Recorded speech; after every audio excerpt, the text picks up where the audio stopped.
সোনারপাড়া মসজিদে ঢুকলাম, দেখলাম মাগরিবের সালাত আদায় শেষ হয়ে গেছে, জামাত শেষ। যেহেতু গাড়ির জ্যাম, যার কারণে আসতে একটু লেট হলো। তখন সোনারপাড়া একটা মসজিদে ঢুকলাম, আমরা 5-6 জন ছিলাম একসাথে, আমরা জামাতবদ্ধতার সাথে নামাজের মসজিদের বারান্দায় সালাত আদায় করেছি। তখন আমার এক দিনী ভাই যে প্রশ্ন করলো যে একই মসজিদে একবার প্রথম জামাত হওয়ার পরে দ্বিতীয় জামাত পড়ার বৈধতা মসজিদে দেই নাই।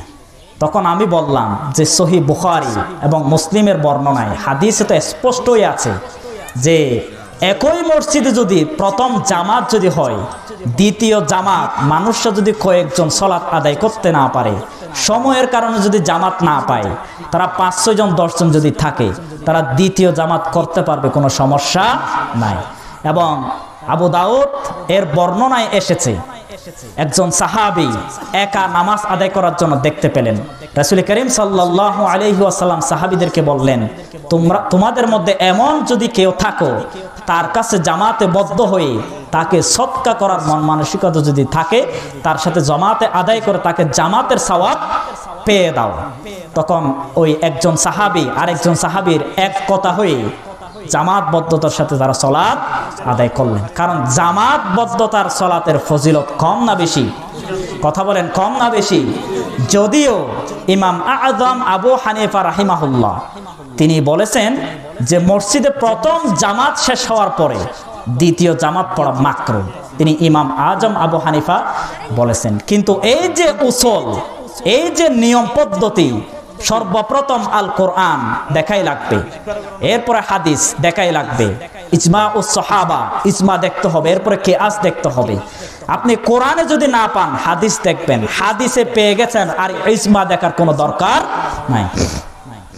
তো এই মাসআলা হাদিস থেকে স্পষ্ট, আপনি দ্বিতীয় জামাত মসজিদে আদায় করতে পারবেন, কোনো সমস্যা নাই, যদি এটা আপনি নিয়ম পরিণত করতে পারবেন না। কিছু মানুষ একসাথে জামাত আদায় করলো, আপনারা নিয়তি করে ফেললেন যে আমরা প্রতিদিন 10 জন 20 জন মিলে দ্বিতীয় জামাত আদায় করব।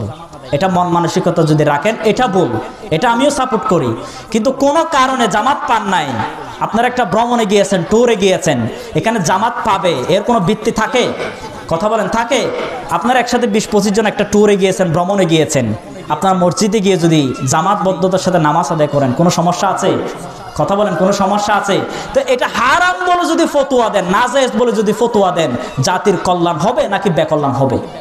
কথা বলেন, কল্যাণ হবে নাকি বেকল্যাণ হবে? ফর এক্সাম্পল, এই যে মসজিদে মাগরিবের সালাত আদায় হবে, মনে করেন আমরা সহ জামাত পাই নাই, এখন একসাথে গিয়ে যদি সবাই একা একা যদি নামাজ আদায় করি, দেখতে বিশ্রী নাকি ভালো লাগবে? যদি একসাথে জামাতের সাথে আদায় করি, ভালো লাগবে নাকি খারাপ লাগবে? তো এগুলো নিয়ে ফতোয়াবাজি করার কোনো দরকার আছে? কথা বলেন, দরকার আছে? জাতি কোন বিপদে পড়ে গিয়েছে, জাতির কি দুর্দশা, কি অবস্থা, কি হাল, এই বিষয়ে আমরা চিন্তা করি না। মানুষের মধ্যে কিভাবে ডিবেট করা যায়, কিভাবে বৈপরীত্য সৃষ্টি করা যায়, কিভাবে তর্ক বিতর্ক করে নিজেকে হাইলাইট করা যায়, এটাই আমরা পছন্দ করি, এটাই আমাদের নেশা হয়ে গিয়েছে, এটাই আমাদের পেশা হয়ে গিয়েছে।